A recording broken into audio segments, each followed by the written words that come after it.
आ YouTube रे जो भाषण मारिछ व्हाट्सएप रे चैट करूछ मोरी जो से चैट करी करी व्हाट्सएप करी करी आ तो चाकरी पाइबनी। राजधानी भुवनेश्वर रे हाई वोल्टेज हंगामा। सूर्यवंशी सूरज को बासभवन घेराव कले परीक्षार्थी। एते मात्रा रे पिला देखी लुचि पड़ाइले उच्च शिक्षा मंत्री। धारणा रे बसिले शह शह छात्री कहिले सरकार करुछंती बड़ घोटाला। राज्य रे सरकार परिवर्तन सांगको बीजेपी 100 दिनर शासन करि सारलानी, किंतु एबे भी संतुष्ट नाहंती राज्यवासी।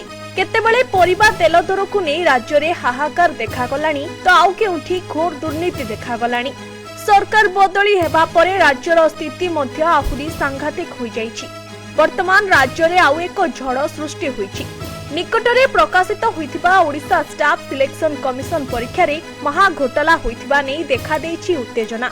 सरकारक विरोध में राजरास्ता को ओह्लाइछंती छात्र छात्री। खंडीय सरकारी चाकरी पाइबा आशारे पिला माने निज गाँ छाड़ी सहर रे आसी बहु कष्ट रे पाठ पढ़ी परीक्षा देइथांती, किंतु सही निरीह मध्यवित्त घरर पिलांक भविष्यत सह खेल खेलुछंती राज्य सरकार। पिलांक भविष्यत एपटे अंधार को गलानी, हेले शिक्षा प्रशासन एथिप्रति कोनोसी दृष्टि देउनाही, जहा फलरे आज राजरास्ता को ओह्लाइछंती शह शह ओएसएससी परीक्षा देइथिबा छात्र छात्री। 10टा पाठ पढ़ले भी एक करप्शन टा बीजेडी गवर्नमेंट अमल होतला। बीजेडी बीजेपी सबू भाई मिली की खाउछथि। जो सत्य जो हमर चेयरमैन जो ट्रिपल एससी रो शाश्वत मिश्र सी कहउछथि हमको प्रमाण दे, हमें प्रमाण देखेला परे भी से माने मानु नाती परीक्षा कैंसिल करनाते। हमर दाबी हैला ए परीक्षा आरआई परीक्षा को कैंसिल करा जाऊ आ परीक्षा गोटे दिन रे करा जाऊ offline mode. Odisha staff selection commission द्वारा परिचालित आरआई, एआरआई, आईसीडीएस सुपरवाइजर और आमीन परीक्षा रे अनियमितता हेबा सह विवाह मंडप और साइबर कैफे को परीक्षा केंद्र करा जाउथबा नै अभियोग आनिछंती ओएसएससी परीक्षार्थी। ठीक समय रे परीक्षा न हेबा, परीक्षा रे होउथबा घोटाला, परीक्षा देउनथिबा पिलांकु चाकरी मिलिबा आदि अभियोग नै सरकारक घर आगरे विक्षोभ प्रदर्शन करिसंती परीक्षार्थी।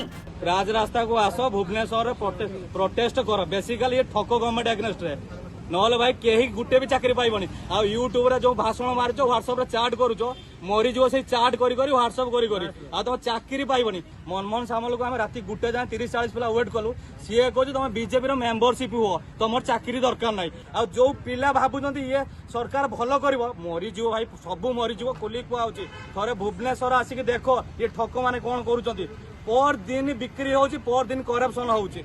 सरकारी चाकरी को नहीं टंका कारोबार हेउथबा अभियोग होइथिबा सूचना मिलिछि। 20 लाख टंका रे बिक्री होई जाउछि चाकरी।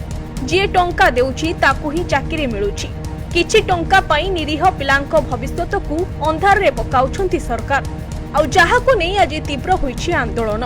सरकारी चाकरी आसरे थिबा मध्यवित्त पिलांक मध्य रे बढ़िछि उत्तेजना।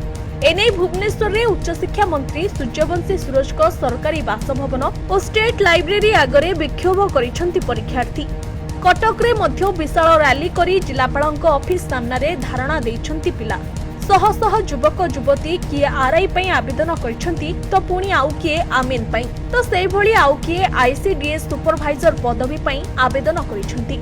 हेले एही नियुक्ति प्रक्रिया पछरे बड़ केलेंकारी अभियोग आनी आज कटक और भुवनेश्वर रे एभली गर्जिछंती चाकरी आशायी।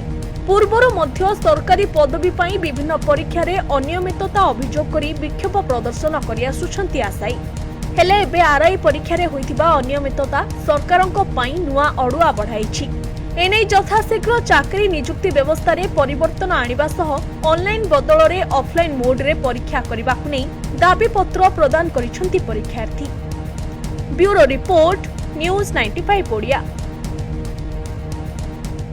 देश विदेश रो कोण अनुकोण टेक्निक खबर देखंतु आम सह यूट्यूब, फेसबुक और इंस्टाग्राम रे आमको देखंतु। लाइक, शेयर और सब्सक्राइब करने को आद्य भूलंतुनी।